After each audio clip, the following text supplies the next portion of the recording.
अपने मोबाइल और कैमरे फेंक दो, क्योंकि अब हम प्लास्टिक की थैली से ऐसे वीडियो बनाएंगे कि वायरल हो जाएंगे। इतना जबरदस्त तरीका, वो भी प्लास्टिक की थैली से, आज तक का यूट्यूब पर किसी ने नहीं बताया होगा। सिर्फ वीडियो बनाना ही नहीं, एक और ऐसा टिप भी है प्लास्टिक के शॉपर के साथ, तो वीडियो को एंड तक जरूर देखना। और अगर मजा आए तो प्लीज लाइक और सब्सक्राइब करके जाना। तो चलिए, सबसे पहले तो मैंने ये स्पून उठा ली है जिस पर काफी जंग लग चुकी है, और इसे साफ करना हमारे लिए एक टास्क बन चुका है, क्योंकि बिल्कुल अच्छी नहीं लगती ये घर में पड़ी। अब कुछ लोग कहेंगे कि इसे हम फेंक देते हैं, लेकिन हर कोई चीज को फेंकना ज्यादा प्रेफर नहीं करता। हालांकि हम इसे साफ भी कर सकते हैं, लेकिन इसे फेंक कर जाया करने की क्या जरूरत। तो इसीलिए अब मैंने यहाँ पर एक बाउल ले लिया है कि गहरे से गहरा जंग भी हम इससे हटा लें। तो इसलिए ये वीडियो आपके सामने हाजिर है। अब सबसे पहले इस बाउल में मैंने पानी डाल दिया है, और फटाफट इसे मैं पानी डालकर तो इसे बाउल को मैंने बंद कर दिया, और ले आते हैं इस बाउल को इस तरफ अपने हेक की तरफ कि हमें इसमें आखिर कैसा क्या डालना। तो यहाँ पर हमें चाहिए दो चीजें, नमक और बेकिंग सोडा। अब मैं यहाँ पर 2 चम्मच नमक डाल के तो ऊपर से 2 चम्मच बेकिंग सोडा भी डाल देना है।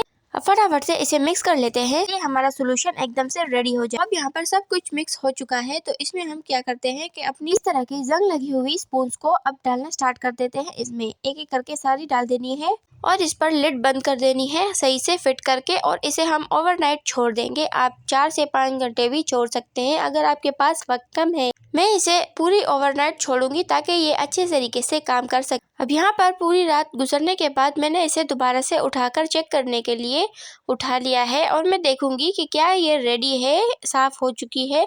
तो अब अभी देखिए ये बिल्कुल क्लीन हो चुकी है, यानी कि इसका जंग बिल्कुल सॉफ्ट हो चुका है और ये उतरने के लिए रेडी है। तो अभी हम फटाफट से इसे सिंक में रखते हैं वॉश करने के लिए। जब तक मैं इसे वॉश कर रही हूँ, अगर आपने अभी तक लाइक और सब्सक्राइब नहीं किया तो प्लीज कर दे। तो फटाफट से इस तरीके से चूने से इसे मैं मसलना शुरू कर दूंगी, और अभी आप देख सकते हैं कि एक बार रगड़ने से ही सारा का सारा जंग इसमें से उतरता जा रहा है। और अब मैं यहाँ पर वीडियो को फास्ट कर देती हूँ ताकि सारी की सारी स्पून्स हो जाए और आपके सामने इसका रिजल्ट आ जाए। अब भी अपने स्पून पर यह ट्राई करना, तो ये बिल्कुल वर्क करता है। और अब हमारी सारी की सारी स्पून्स धुल चुकी है, यानी कि अब ये वॉश करने के लिए रेडी है। तो इस पर मैं अब चला दूंगी ऊपर से पानी। पहले नीचे का डब्बा खाली किया उसे वॉश करके, क्योंकि हर चीज को साफ रखना जरूरी है। तो ऊपर से अब इस पर पानी डालती जाऊंगी, और आप देख सकते हैं कि मैंने यहाँ पर स्पून्स को चेंज नहीं किया, बल्कि मैंने उसी स्पून्स को साफ करके दिखाया है। मैं यहाँ पर आपको जूम करके दिखाती हूँ किस तरीके से हमारी स्पून बिल्कुल नई हो चुकी है, और यहाँ पर पता ही नहीं चल रहा कि ये वही जंग वाली स्पून्स है सारी की सारी। मैं आपको एक बार और करीब से दिखाती हूँ। पहले इस डब्बे का काम खत्म करें, क्योंकि ये भी बुरा लगेगा अगर हम इसे सिंक में इसी तरह छोड़ दें।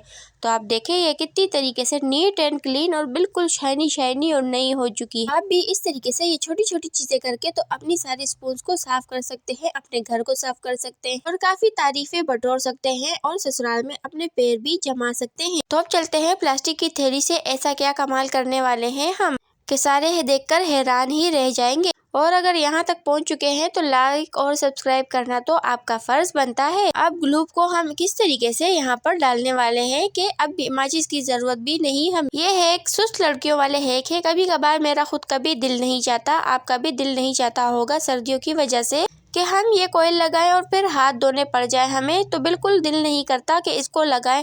दिल करता है कि किसी और को बोले ताकि वो ही अपने हाथ वॉश करे, पर आखिर हमें ये खुद ही करना पड़ता है। तो चलिए स्टार्ट करते हैं कि हम ऐसा क्या करने वाले हैं कि हमारे हाथ भी गंदे नहीं होंगे और हमारे काम भी हो जाएगा।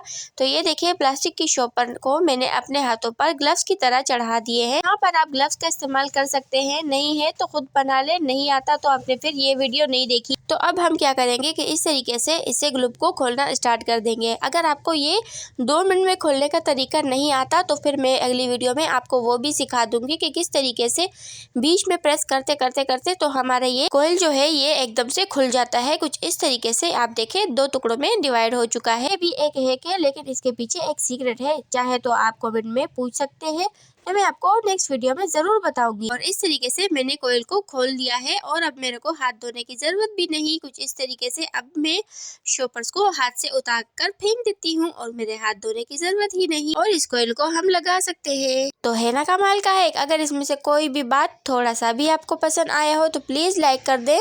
तो चलिए अब बनाना सीखते हैं कि कैमरे और फोन को क्यों फेंकना स्टार्ट कर दें कि हमें उनसे वीडियो बनाने की जरूरत नहीं, क्योंकि अब हमारे पास है प्लास्टिक की थैली। प्लास्टिक का कैरी बैग तो हर चीज के काम आता है और अब हम इसी से ही वीडियो बनाना स्टार्ट करेंगे। अब हमें एक ट्राइपॉड चाहिए और एक प्लास्टिक की थैली चाहिए जिससे हम वीडियो शूट करने वाले हैं। तो आपने करना क्या है, इस तरीके का एक शॉपर ले लेना है। अगर आपके पास एक भी नहीं है तो फिर ये वाली वीडियो जाकर जरूर देखें, इसका लिंक डिस्क्रिप्शन में जरूर मौजूद होगा। तो इस तरीके से फोल्ड करके मैंने शॉपिंग बैग को, तो अब मैं क्या करूंगी कि ये जो ट्राइपॉड है ना मेरा, ये दरअसल टूट चुका है।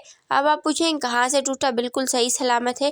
तो आप देखें कि मुझे अगर नीचे की तरफ वीडियो बनानी होती है तो ये वहाँ पर टिकता ही नहीं और कुछ इस तरीके से टूटा फूटा सा है। यहाँ पर मैंने ग्लू लगाकर ट्राई की लेकिन कोई हल नहीं नज़र आया और कोई फ़ायदा नहीं हुआ। तो मैं क्या करती हूँ कि मैं यहाँ पर इस शॉपर को यहाँ लगा देती हूँ। अब उससे होगा क्या, उससे होगा ये कि हमारा मोबाइल जगह से हिलेगा नहीं और जितना नीचे जितना ऊपर हमें कैमरे का मुंह चाहिए होगा तो ये वहाँ पर ही होगा। अब मैं आपको लगा कर भी दिखाती हूँ कि आखिर ये किस तरीके से वर्क करता है, क्योंकि ये ऊपर से टूटा हुआ ही रिसीव हुआ था मुझे।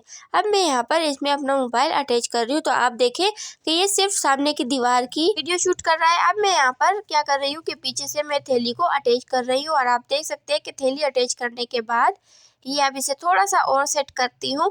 तो अब देखो कि अब यहाँ पर मुझे नीचे का भी व्यू नजर आ रहा है और मैं नीचे की तरफ भी वीडियो बना सकती हूँ। हुआ ना जुगाड़ वाला कमाल का है। और अगर अब आप ये सोच रहे हैं कि ये क्या चीज़ है तो फिर ये वाली वीडियो जाकर देखें कि ये आखिर मैंने पेम्पर्स के साथ किया क्या और मैं इसे यूज़ कैसे कर रही हूँ। आज के लिए इतना ही, तब तक के लिए मिलते हैं अगली वीडियो में। Till then bye bye.